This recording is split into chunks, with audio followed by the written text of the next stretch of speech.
அக்காலத்தில் இடையர்கள் பெத்லகேமுக்கு விரைந்து சென்று மரியாவையும் யோசேப்பையும் தீவன தொட்டியில் கிடத்தி இருந்த குழந்தையை கண்டார்கள். பின்பு அந்த குழந்தையை பற்றி தங்களுக்கு சொல்லப்பட்ட செய்தியை தெரிவித்தார்கள். அதை கேட்ட யாவரும் இடையர்கள் தங்களுக்கு சொன்னவற்றை குறித்து வியப்படைந்தனர். ஆனால் மரியா இந்நிகழ்ச்சிகள் எல்லாம் தம் உள்ளத்தில் இருத்தி சிந்தித்துக் கொண்டிருந்தார். இடையர்கள் தாங்கள் கேட்டவை கண்டவை அனைத்தையும் குறித்து கடவுளை போற்றி புகழ்ந்து பாடிக்கொண்டே திரும்பி சென்றார்கள். அவர்களுக்கு சொல்லப்பட்டவாறு எல்லாம் நிகழ்ந்திருந்தது. குழந்தைக்கு விருந்த சேதனம் செய்ய வேண்டிய 8ஆம் நாள் வந்தது. தாயின் வயிற்றில் உருவாகும் முன்பே வானதூதர் சொல்லியிருந்தவாறு அதற்கு இயேசு என்று பெயரிட்டார்கள். ஆண்டவரின் நல்வாக்கு.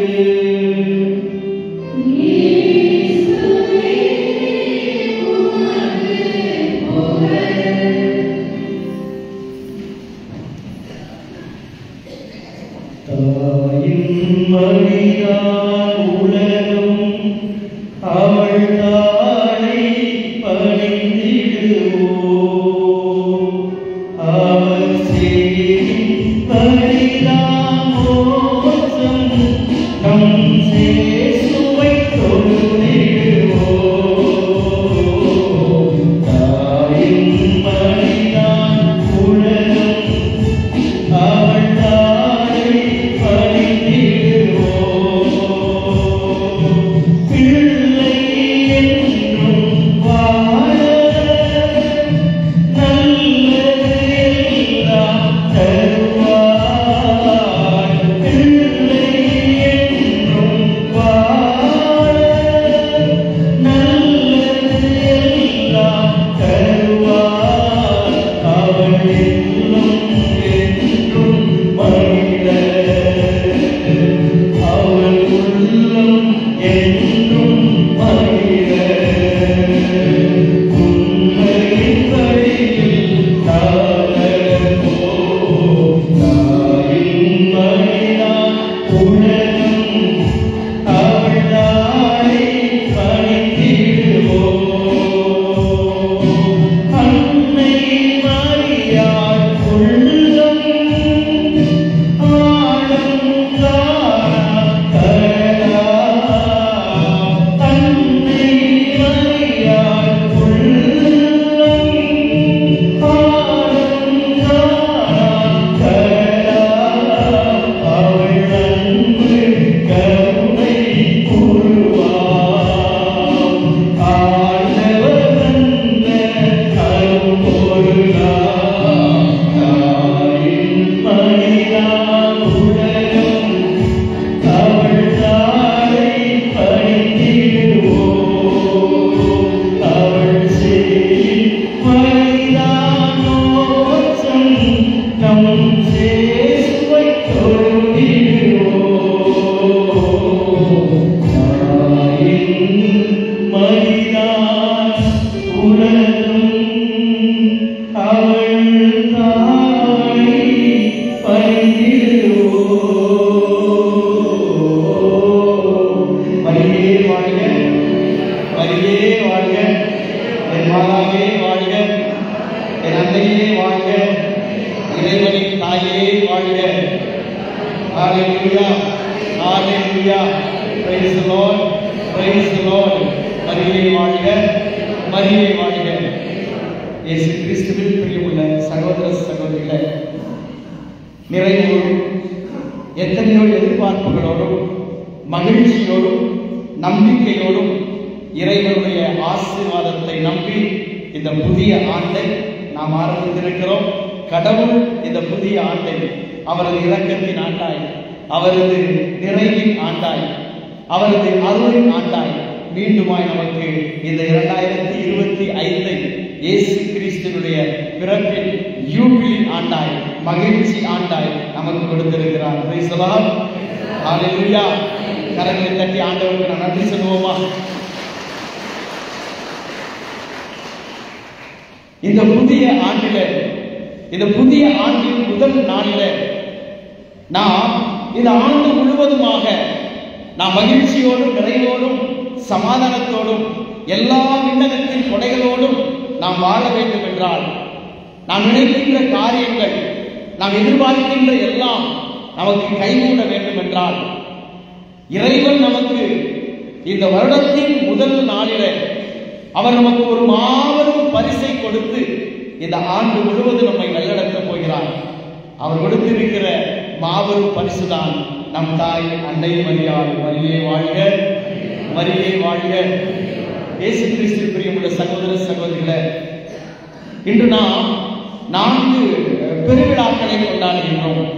ஒன்று, கிரேக்க காலண்டர் படி இன்று வருடத்தின் முதல் நாள் புத்தாண்டு, புதிய ஆண்டை நாம் இன்று ஆரம்பித்திருக்கிறோம்.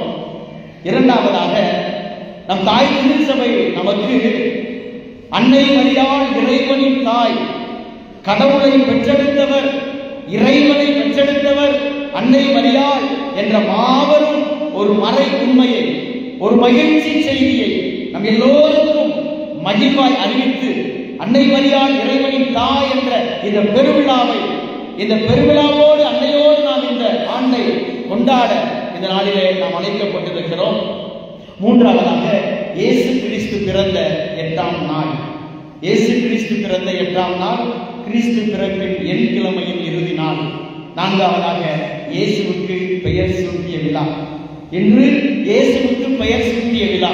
ஆண்டவர் பிறந்து 8ஆம் நாளிலே வானதூதர் அறிவித்த இயேசு என்ற அந்த மாபெரும் பெயரை, உலகத்தின் மீட்பர், நம் பாவங்களுக்காய் இந்த மண்ணுலகிலே மனிதனாய் பிறந்த இயேசு கிறிஸ்து நம் மீட்பர் என்ற இயேசு என்ற பெயரை சூட்டி அன்னை மரியாள் சூசையப்பர் இந்த உலகத்திற்கு இயேசு கிறிஸ்துவை தந்தையின் விருப்பத்தின்படி வெளிக்காட்டிய ஒரு மாபெரும் விழாவை இந்த நாளிலே நாம் கொண்டாடி கொண்டிருக்கிறோம். புனித அகுஸ்தீனார் சொல்வார், இறைமகனை கருவில் சுமந்ததால் இறைவனின் தாயானார், அந்த மகனை சிலுவையிலே கையளித்ததால் அவர் நம் அனைவரின் தாயானார்.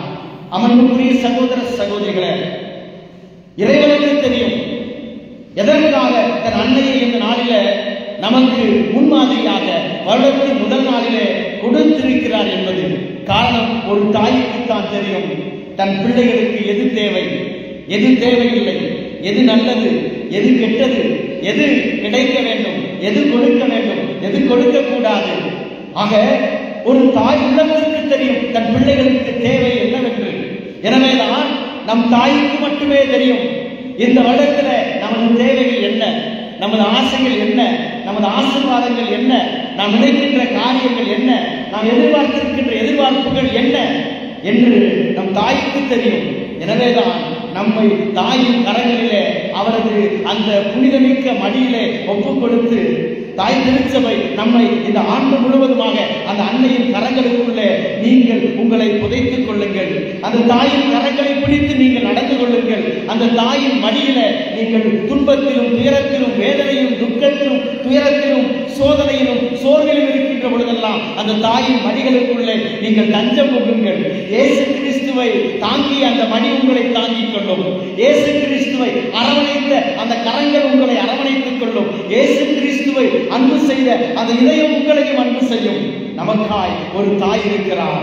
எனவேதான் புனித ஆன்சலம் என்ற புனிதர் சொல்லுவார், இறைவனின் தாய் என்றாலே அவர் நம் தாய்.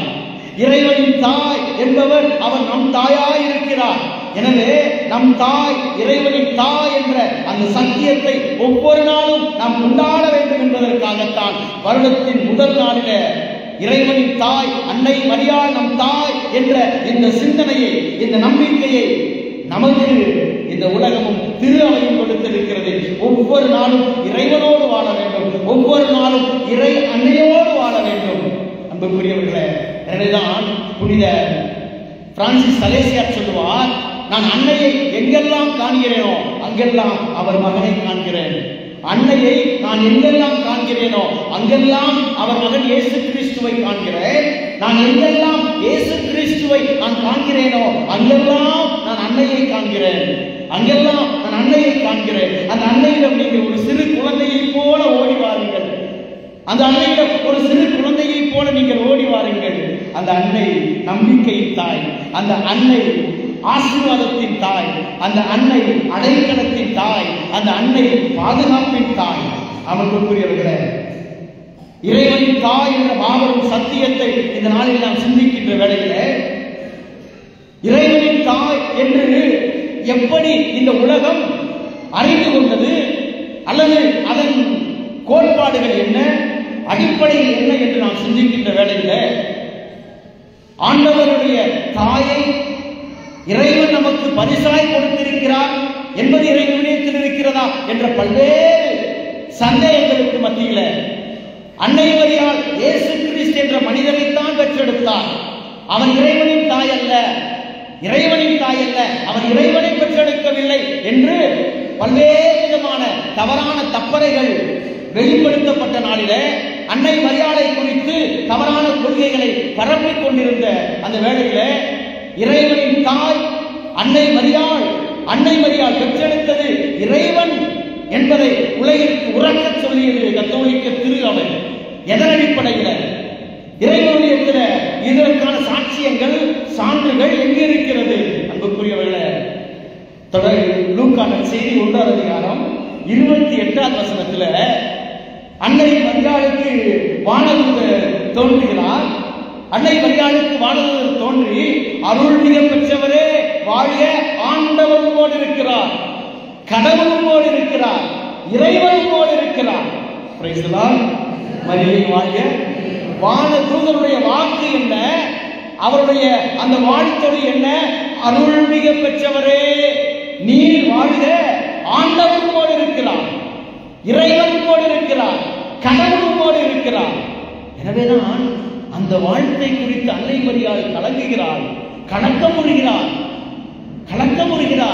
இது எப்படி எங்கனம் நிகழும் என்று சொன்ன பொழுது வானதூதர் சொல்லுகிறார், இதோ தூய ஆவி உம்மீது விளங்கும், உன்னத கடவுளின் வல்லமை உன்மேல் வரும், உன்னத கடவுள் உன்மேல் வருவார்.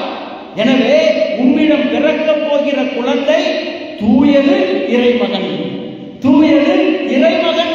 நீ இறை மகனை பெற்றெடுத்ததால் இறைவனின் தாய், இறைவனை பெற்றெடுத்ததால் நீ இறைவனின் தாய் என்ற அந்த சத்தியத்தை இயேசு கிறிஸ்துவின் பிறப்பினுடைய அறிவிப்பிலே வானதூதர் வழியாய் கடவுள் தந்தையாய் இறைவன் இந்த உலகத்திற்கு வெளிப்படுத்தினார். அன்னை மரியாளிடம் பிறந்தது வாக்கு என்ற இறைவன் மனிதனானார். எனவேதான் யோவான் 1:1 வாசிக்கிறோம், தொடக்கத்திலே வாக்கு இருந்தது, அந்த வாக்கு கடவுளோடு இருந்தது, அந்த வாக்கு கடவுளாய் இருந்தது, வாக்கு கடவுளாய் இருந்தது, வார்த்தை கடவுளாய் இருந்தது. அப்படி சொல்லிவிட்டு அவர் சொல்லுவார் யோவான் 1:14, அந்த வார்த்தை மனு உருவானது. எந்த வார்த்தை மனு உருவானது? கடவுளாய் இருந்த வார்த்தை, கடவுளாய் இருந்த வார்த்தை மனு உருவானது, கடவுள் மனு உருவானார். எனவே அன்னையின் திருவயிற்றில் கடவுள் மனு உருவானார், இறைவன் மனு உருவானார். எனவே இறைவனை கருத்தாங்கினார், இறைவனை தன் உதரத்திலே அவர் சுமந்தார். அகுஸ்தினார் சொல்லுவார், அன்னை மரியாள் இறைவனை தன் உதரத்திலே கருத்தாங்கும் முன் தன் உள்ளத்திலே கருவுற்றார். நற்செய்தியிலே நாம் பல இடங்களிலே வாசிக்கிறோம். இந்நிகழ்ச்சிகளை எல்லாம் அன்னை மரியாள் தன் உள்ளத்திலே இருத்தி சிந்தித்துக் கொண்டிருந்தார். உள்ளத்திலே அவர் கருவுற்றார்.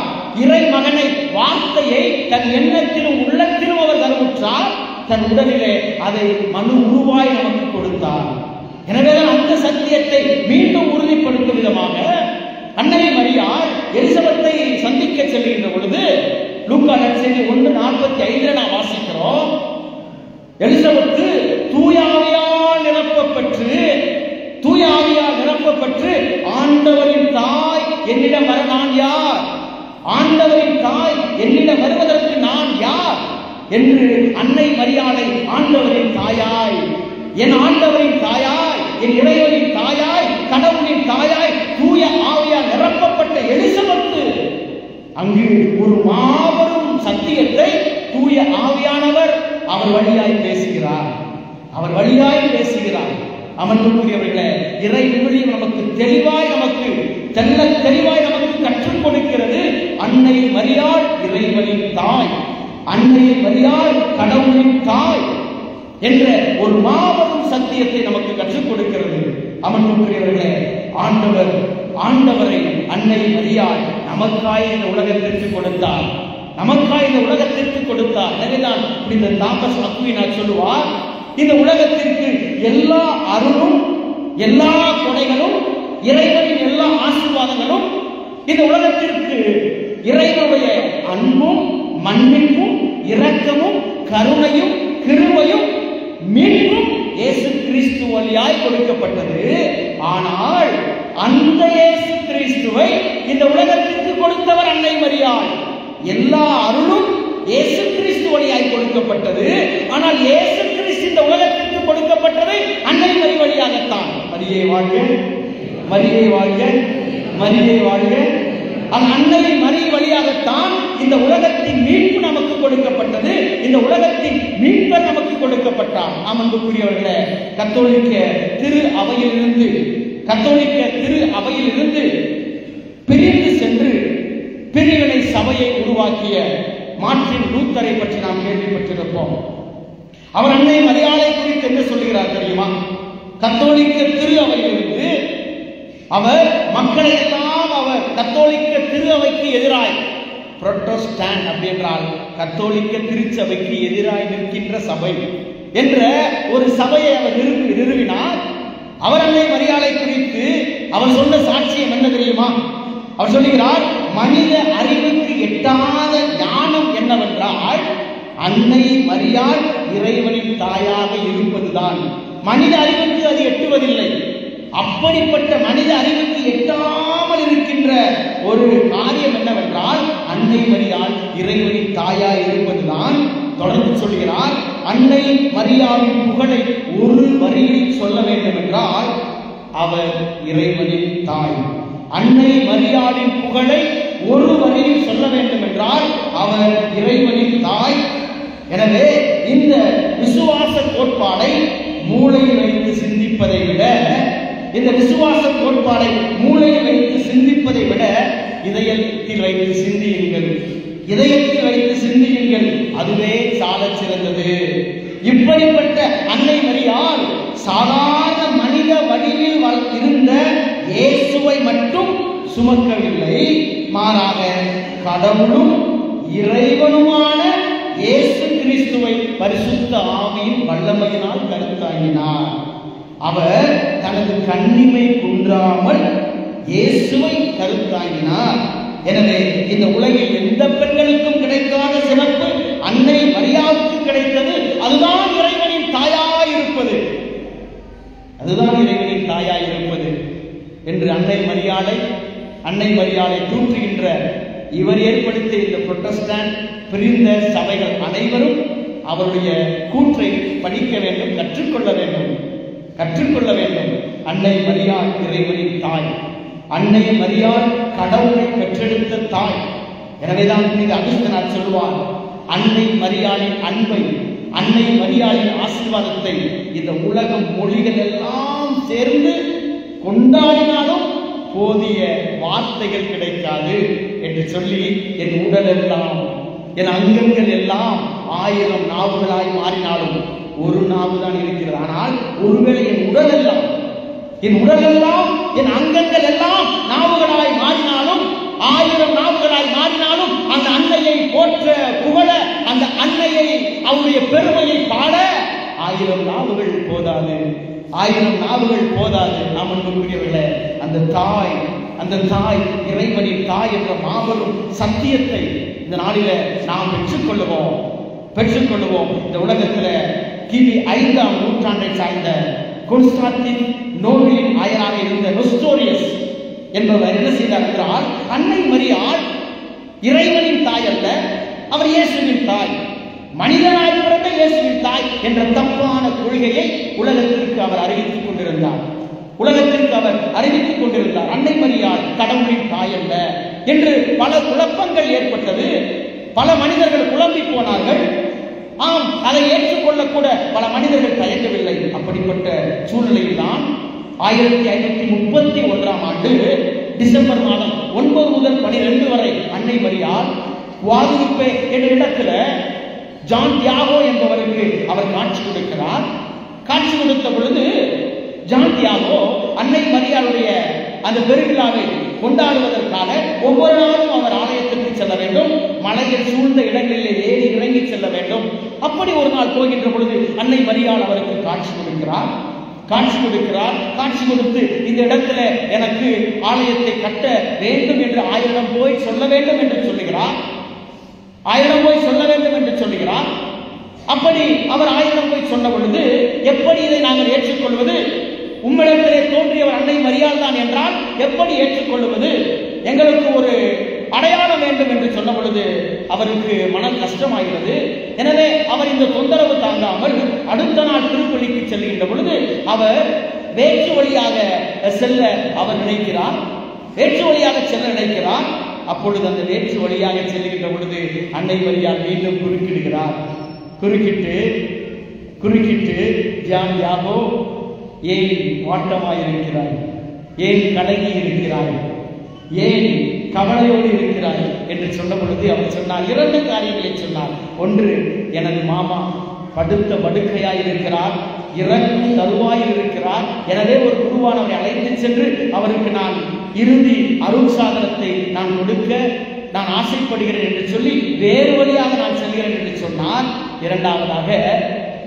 இரண்டாவதாக ஆயர் அவர்கள் இத்தகைய ஒரு அடையாளத்தை கேட்டார்கள், என்னை நம்பவில்லை என்று மன வருத்தத்தோடு சொல்கிறார். எனவே அன்னை மரியாள் இந்த மலைக்கு ஏறி சென்று போய் பார் என்று சொன்ன பொழுது அங்கோ பூத்து குலுங்குகின்ற மலர்கள். அந்த வேளையிலே, அந்த நாட்களிலே அந்த பூக்கள் பூப்பதற்கு சாத்தியமே இல்லை. அதுவும் அந்த மலையில. இவருக்கு ஒரே மாபெரும் ஆச்சரியம். எனவே அந்த பூக்களை பறித்துக் கொண்டு நீ ஆயரிடம் செல் என்று அன்னை மரியாள் சொல்லிவிட்டு அவரிடத்திலே சொல்லுகிறார், ஏன் கலங்குகிறாய், ஏன் முகவாட்டத்தோடு இருக்கிறாய்? நான் இறைவனின் தாயும் உன் தாயுமாய் நான் இருக்கிறேன் அல்லவா? Am I not here, the mother of God and mother of you என்று சொல்கிற அன்னை மரியாள், உன் தாயாய் இறைவனின் தாயாக நான் இங்கு இருக்கிறேனே, உனக்காக நான் இங்கு இருக்கிறேனே என்ற மாபெரும் சத்தியத்தை சொல்லி அனுப்புகிறார். அவர் அந்த பூக்களை சுமந்து கொண்டு ஆயிரத்திலே சென்று அன்னை மரியாள் இதைத்தான் அடையாளமாக கொடுத்தார்கள் என்று அவர் மடியில் வைத்திருந்த அந்த பூவை அவர் விரிக்கிறார். ஆனால் அவர் விரித்த பொழுது அவருடைய ஆடையில் தெரிந்ததோ அன்னை மரியாளின் மாபெரும் திருவுருவம். பிரைஸ் தி லார்ட், ஹalleluya, ஹalleluya. அந்த துணி இன்றுமாக குவாதலுப்பே என்ற இடத்துல இன்றுமாக அன்னை மரியாளுக்கு கட்டப்பட்ட பேராலயத்தில் இன்றும் கூட இருக்கிறது. Praise the Lord, praise the Lord. அன்னை மரியாள் 12 வயது சிறுவன் ஒருவனுக்கு காட்சி கொடுக்கிறார். 1933 பெல்ஜியத்தில் அன்னை மரியாள் மரித்தோ என்ற 12 வயது அந்த சிறுவனுக்கு காட்சி கொடுத்து சொன்னார், நான் இறைவனின் தாயாய் இங்கு இருக்கிறேன், நான் கடவுளின் தாயாய் இங்கு இருக்கிறேன், உன் தாயாய் இருக்கிறேன், எனவே நீ தொடர்ந்து ஜெபித்துக் கொண்டே இரு என்று சொல்கிறார். அன்புக்குரியவர்களே, அன்னை மரியாள் 10 வயது ஜோகோ என்ற ஒரு இளைஞனுக்கு, ஒரு சிறுவனுக்கு காட்சி கொடுத்து அன்னை மரியாள் சொல்கிறார்கள், உன் தாய் நான் உனக்காக இருக்கிறேன், இறைவனிடம் இறைவனின் தாயாய் நான் பரிந்து பேசிக் கொண்டிருக்கிறேன். அன்புக்குரியவர்களே, அன்னை மரியாள் நம் தாயாய், நமக்கான தாயாய், இறைவனின் தாயாய் நம்மோடு இருக்கிறார்கள் என்ற இந்த மாபெரும் மறை உண்மையோடு மகிழ்ச்சியோடு இந்த ஆண்டு முழுவதுமாக அன்னையின் கரம் பிடித்து நாம் நடப்போம். அன்னையின் கரம் பிடித்து நடப்பதென்றால் அவர் திருச்செபமாலையை பிடித்துக் கொண்டு நடப்போம்.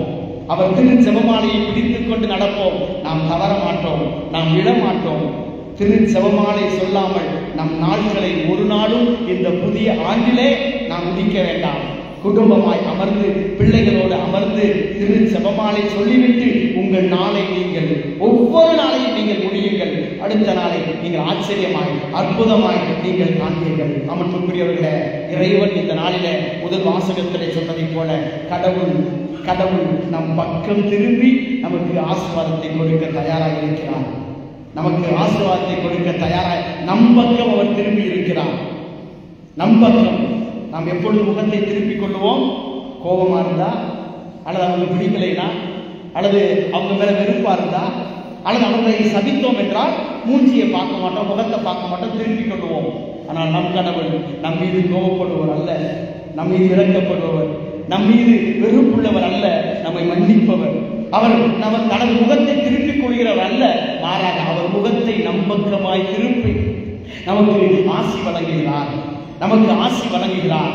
நற்செய்தியில் ஒரு அழகான வார்த்தை சொல்லப்பட்டது, இளையர்களுக்கு சொல்லப்பட்டவாறே எல்லாம் நிகழ்ந்திருந்தது. எனவே இந்த ஆண்டு உங்களுக்கு கடவுள் சொல்லப்பட்டவாறே எல்லாம் நடக்கும். கரங்களை கட்டி ஆமென் சொல்லுவோமா? ஆமென், ஆமென். எனவே இந்த ஆண்டிலே நீங்கள் ஒவ்வொரு நாளும் நினைக்க வேண்டியது என்ன தெரியுமா? கடவுள் எனக்கு சொல்லியவாறே எல்லாம் இந்த ஆண்டு நடக்கும். இளையர்களுக்கு சொல்லப்பட்டவாறே எல்லாம் நடந்தது. எனவே எனக்கும் இந்த ஆண்டிலே கடவுள் சொன்னவாறே எல்லாம் நடக்கும். Praise the Lord, praise the Lord, praise the Lord. எனவே இந்த ஆண்டு இறை ஆசீர்வாதத்தோடு, அன்னையினுடைய வழிகாட்டுதலோடு, அன்னையின் கரம் பிடித்து நாம் செல்வோம். எனவே இந்த ஆண்டு நமக்கு நிறைவையும் மகிழ்ச்சியையும் சமாதானத்தையும் சந்தோஷத்தையும் தரட்டும். எனவே இறைவன் மீண்டும் ஒரு 12 மாதங்களை கொடுத்திருக்கிறார். சந்தோஷமான ஜனவரியும், பிரச்சனைகள் இல்லாத பிரகாசமான பிப்ரவரியும், மனக்கசப்பு இல்லாத மகிழ்ச்சியான மார்ச் மாதமும், ஏமாற்றங்கள் இல்லா ஏற்றங்கள் நிறைந்த ஏப்ரல் மாதமும், மேன்மை நிறைந்த மே மாதமும், சூழ்ச்சிகள் இல்லாத ஜூன் மாதமும், சுகமான ஜூலை மாதமும், ஆச்சரியங்கள் நிறைந்த ஆகஸ்ட் மாதமும், செழுமையான செப்டம்பர் மாதமும், ஆனந்தமும் அதிசயமும் நிறைந்த அக்டோபர் மாதமும், நல்லவைகளே நடக்கும் நவம்பர் மாதமும், மீண்டும் இறைவன் ஆசி நிறைந்த டிசம்பர் மாதமும் உங்களோடு எங்கும் என்றும் இருக்கட்டும். உங்களுடைய காலண்டரை நீங்கள் மாற்றுவதை போல உங்கள் கவலைகள் ஒவ்வொரு நாளும் கிழித்து எரியப்படட்டும். நீங்கள் ஒவ்வொரு ஆண்டும் எடுக்கின்ற புத்தாண்டினுடைய அந்த திட்டங்கள் எல்லாம் நீங்கள் மறப்பதை போல உங்கள் கவலைகள் மறையட்டும். மகிழ்ச்சி உங்களிலே பொங்கட்டும். இறை ஆசீர் உங்களிலே பெருகட்டும். அன்னை மரியாள் உங்களையும், உங்கள் குடும்பத்தையும், உங்களுடைய திட்டங்களையும், உங்களுடைய முயற்சிகளையும், உங்களுடைய ஒவ்வொரு நிமிடத்தையும் உங்களோடு இருந்து உங்களை வழிநடத்துவார். இயேசு கிறிஸ்துவினுடைய ஜூபிலி ஆண்டு மகிழ்ச்சியின் ஆண்டாய் உங்களுக்கு அமையட்டும். இறைவன் ஆசீர் உங்களோடு என்றும் தங்கட்டும். அன்னை மரியே வாழ்க, அன்னை மரியே வாழ்க. ஆமென். என்னோடு எழுந்து நின்று நாம் நமது நம்பிக்கையை அறிக்கையிடுவோம்.